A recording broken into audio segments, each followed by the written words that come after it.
Guys, we are climbing up. We are at like 911 subscribers right now as of this recording. So before I start the video off, I would like to say thank you guys. And also, let's see if we can continue to grind so that we can reach 1K. So I can make like a super overpowered 1K special. Like, I remember like like I got a what if idea suggestion like earlier. And I think like a couple days ago actually, and basically this was talking about like what if Deku had like a gene access quirk or something along those lines. Basically, this quirk has to deal with Izuku being able to switch up his genetics to where he can basically get any sort of quirk he wants. Think about that. Like, of course, I wouldn't do this for like a regular series, but for like a 1K special, if you guys want to see that, let me know. If you guys really want to see that what if, just be sure to let me know. Cause if we reach 1K by the end of this year, or before the end of this year, I guess, um, I will actually work on it. Matter of fact, I got some more what if ideas in the back right now. I even made like some thumbnails for them. Like, join my Discord in order to see some of these thumbnails. Cause like these guys are getting special privileges. Okay. Because like some of these guys suggest really good what if ideas. Some of these guys have really good ideas. Some of them I actually do take into account. I'm like, okay, I'll make. I can see myself doing that. What if? And guess what? I even made a whole thumbnail for one of them already. I haven't even written the script or anything. I just really like the idea. But yeah, that's all I gotta say. Play that intro.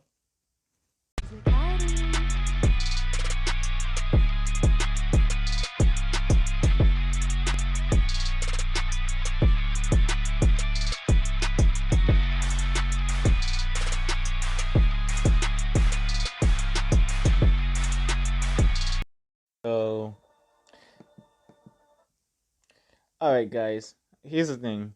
It is your boy King Next here, back with another video. And as you guys can clearly see from the thumbnail, it is going to be part 4 of what if Deku became Spawn. Now, before I even begin though, I have to say this.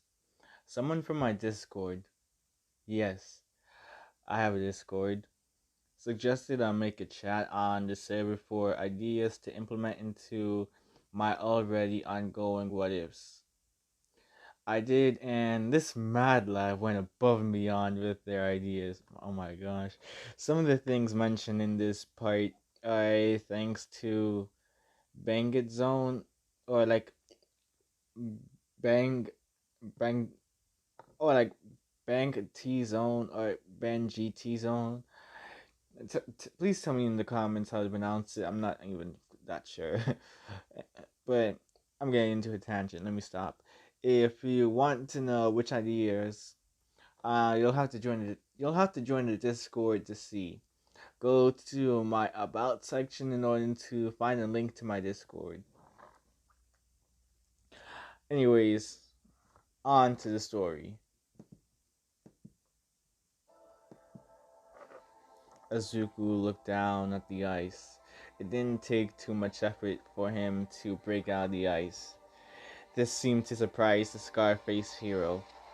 Izuku didn't know much about this person, to be honest, but from the look on their face, Izuku assumed it wasn't too often that someone could break out of his ice with the minimal effort he'd shown. Izuku tried to use the moment of surprise to escape, but more ice came his way. His pursuer didn't stand in one place this time around. He came charging at Izuku, this time with his fist pulled back. Before Izuku knew it, a giant wave of ice was coming at him.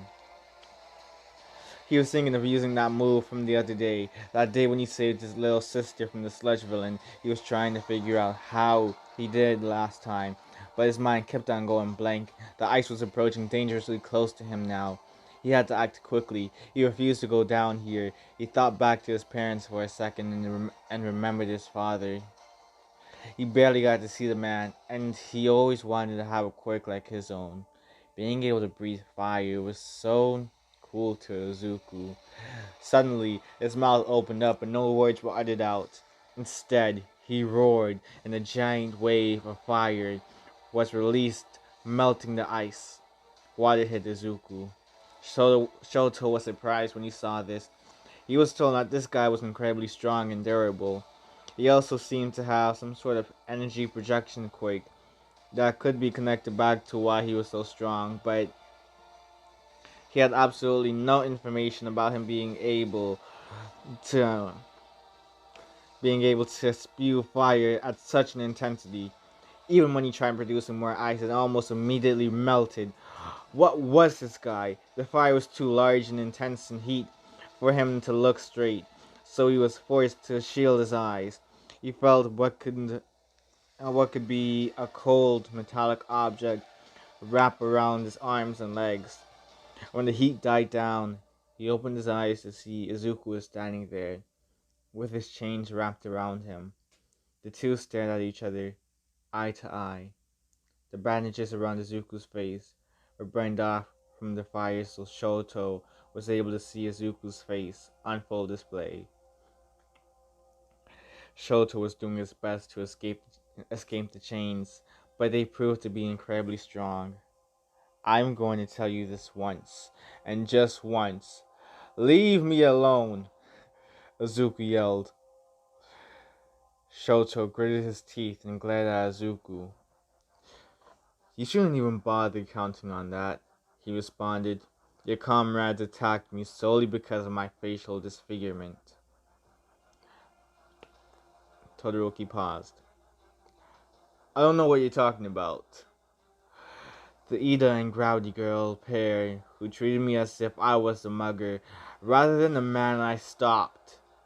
Izuku laughed for a second in self-reflection. You know, I was a complete fool for admiring heroes.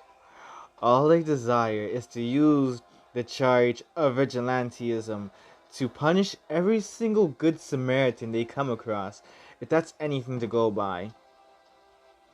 What? What did you say? Izuku walked closer to Shoto and grabbed onto Shoto's face. He looked intensely into his eyes as he said, You heard me. Those who use the concept of vigilantism as an excuse to punish someone for having the best of intentions in mind are nothing more than filthy pieces of trash, scum. If professionalism demands prioritizing one's personal reputation over the well-being of others, then maybe we were better off with having the vigilantes assist the police and fire departments. Maybe we were better back in the beginning, rather than now. With that said, Izuku noticed the hand he grabbed onto the Todoroki boy's face start to emit a supernatural glow. He questioned this for a little bit before he remade his eye contact with Shoto. Something neither of them expected was for green energy beams to shoot out from Izuku's eyes. It caused the two of them to experience flashes of each other's respective memories.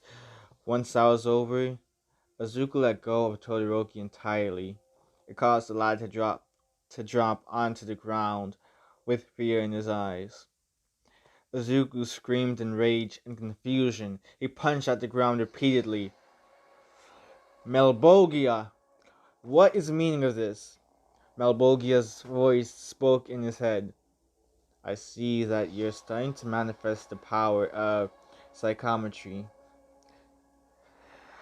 It might have come off as a soul-diving form of empathic retrocognition, but it will later on manifest properly as an ability reminiscent to touch telepathy.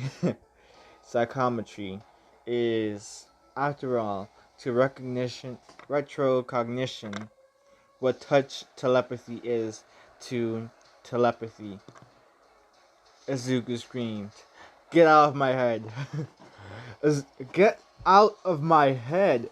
Izuku ground his head in frustration. He saw Todoroki cautiously try to approach him, but he quickly got up and stared down Todoroki before he turned his back to the former pursuer. He'd seen his memories after all, and found that he no longer had any business with him. He figured now that Todoroki had also seen his memories, he would leave him alone. If not, he'd have to restrain him in order to get him to leave him alone. He walked at a relatively normal pace, as if nothing happened. Todoroki wanted to say something to Izuku, but no words would come to his mind. After all, what could he say? Those waves of those waves of foreign memories that hit him just now gave him an entirely new perspective on the scarred teenager. At least, he thought he was a teenager, judging by the memories. He was only 14 when he died, and he was brought back to life by this strange entity 5 years into the future. That was strange. Todoroki decided to not try and capture Izuku anymore. He had to think more about the memories that were shared with him just now. He went in the opposite direction of Izuku. It started to rain, so he figured it would be good to stop by a small cafe he found not too long after it began to drizzle. Sure enough, the drizzling turned into a full-on thunderstorm. He sat by the counter on one of the stools and ordered a cappuccino. He was surprised to see Uraraka and Ida also find the cafe. The three greeted each other and the two sat next to Todoroki. Ida seemed to be in a sour mood though. Ida ordered a pure black coffee and Uraraka ordered a unicorn espresso, only for Shoto to reject her order. She puffed her cheeks and ordered a caramel frappuccino instead. No, I do not drink from Starbucks. I don't drink coffee in general. I just looked these up online, by the way. Ida looked down at his coffee before banging his fists on the countertop. This gave the other two a sense of alarm. That monster! He will pay for what he's done, Ida roared. What monster? Shoto asked. Ida looked at Shoto with intense eyes. The same one I told you about earlier. Do you not remember? Shoto didn't react to Ida's yell and stayed calm. He was still deep in thought about everything he learned about Izuku. I remembered, but from what I've seen, they've only had the best of intentions, Shoto explained. Uraraka looked at Shoto in curiosity. What do you mean? She questioned. We tend to forget that most of the time, vigilantes are first and foremost glorified good Samaritans. He didn't use his powers until after he was unfairly confronted by two spontaneous upstarts who were in serious need of a refresher course because of their mutual action first, questions later mentality. Ochaku didn't react too well hearing that. A refresher course would only reinforce that mentality, not rid us of it, she argued. It seemed like society learned nothing from the quirk discrimination that came to light through the thoroughly proceeded investigation triggered by Izuku Midoriya's act of...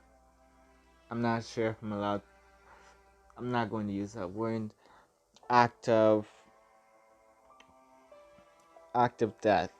Act of suicide. What? What? Tanya yelled. Did you even pay attention to that incident, or the details surrounding all the related events up to the point of him ending his life?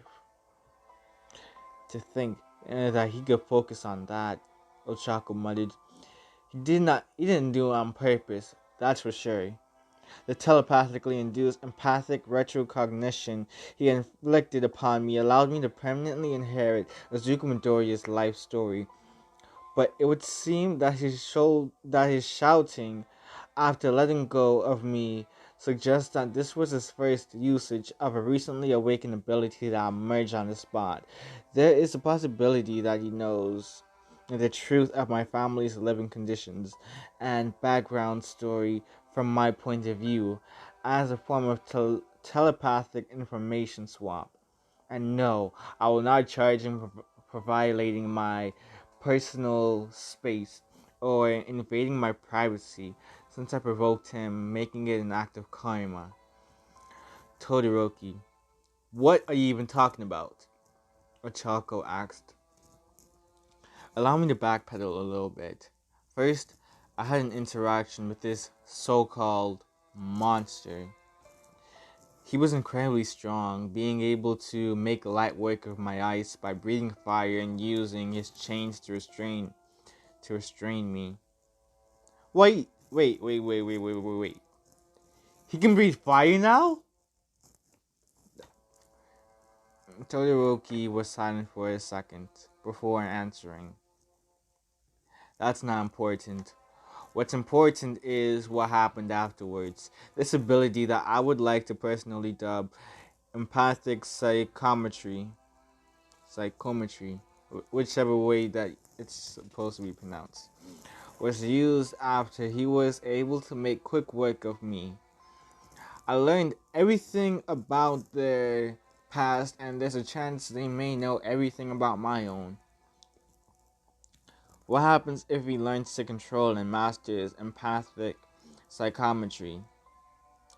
Regardless of whether or not he can actually use it in reverse without resorting to the concept touch telepathy, he will likely learn about people's history in an attempt of socializing with them. If he infuses us with Izuku Midoriya's memories, we will be unable to properly express apathy. That's why I cannot see them as some sort of monster, unlike you, Tenya Ida, Shoto remarked. Ida formed a scowl on his face after hearing everything Todoroki said. He'd already paid for his drinks, so he got up from his seat and began to take his leave. Each one of the three's phones rang. There was a text message from their homeroom teacher, Shoto Aizawa. It read for everyone to make it back to the school in the next 10 to 20 minutes. They needed to discuss something, and it was urgent. Thankfully, UA wasn't that far away, and they were allowed to freely use their quirks with the quirk licenses they were given. When they made it, they were directed to the auditorium. Everyone was there. They took their seats and waited for the urgent news. Aizawa, Principal Nezu, and a couple of the other teachers were standing on stage. Aizawa stepped up and took a microphone. A presentation was being played behind Aizawa. From what was being presented, a couple of things were mentioned to watch out for. The very first thing being this group of villains called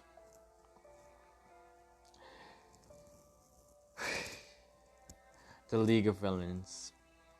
That was a really creative and original name. By the end of the presentation, they were informed to investigate this association. They didn't have enough information about the rumored league in order to bring the police into it, but they heard enough in order to have a cause for concern. It didn't help with the actions of this new vigilante on the streets. The Hero Public Safety Commission were watching their fights with the man and grew to become intrigued by this vigilante. They just seemed to be built differently, and they feared he was connected to the League of Villains. Only Todoroki knew the full truth about the vigilante that was now being called Spawn to represent the fact they spawned out of nowhere, and in a matter of days made it onto the news. The teachers mentioned that Spawn was a serious threat. He wasn't to be taken lightly, seeing as how they were easily able to deal with Todoroki, Ida, and Uraraka. And two of them were tag teaming him on top of that. And they still lost. The one who was the most concerned out of everyone here, though, was All Might. He'd retired from his position as a hero after his time limit to hold this transformation dropped down to less than half an hour. He wanted to pass on One for All to Mirio, but the boy rejected the offer a while ago, which disappointed the hero. The former hero, I mean. The retired hero. But he couldn't change the boy's mind. He wouldn't force it upon him. His biggest fear here, though, was the return of Alpha One. He looked over those scenes and saw the strange usage of multiple quirks. He didn't want to jump to conclusions, but it seemed as if there was an outside source that affected the adult's body in a way to get them at their strength level. This ridiculous strength level. He wouldn't say for sure, but it didn't seem as if it had. Well, he couldn't say for sure, but it did seem as if it had Alpha One written all over it. This could mean he was still alive somehow. He didn't know what he was up to this time, but it looked like this was meant to be a sort of super soldier experiment, and from the looks of it, that super soldier experiment went on without a hitch. He gritted his teeth in frustration seeing this. He could only hope for the best, especially with everything that's been happening in Japan ever since 5 years ago, ever since that boy's death. It brought great change to All Might. So much change after that. That was the last straw. They needed to change things. Everything changed after that. After the death of Izuku Midoriya broke the camel's back. And now, here comes this vigilante popping up 5 years later, on top of there being a possibility that Alpha One is still alive. All Might couldn't take it. He wouldn't. He was considering coming out of retirement just to put an end to Alpha One once and for all. That is all for now. Remember to like, share, comment, and subscribe. That is all I have to say. Until next, out.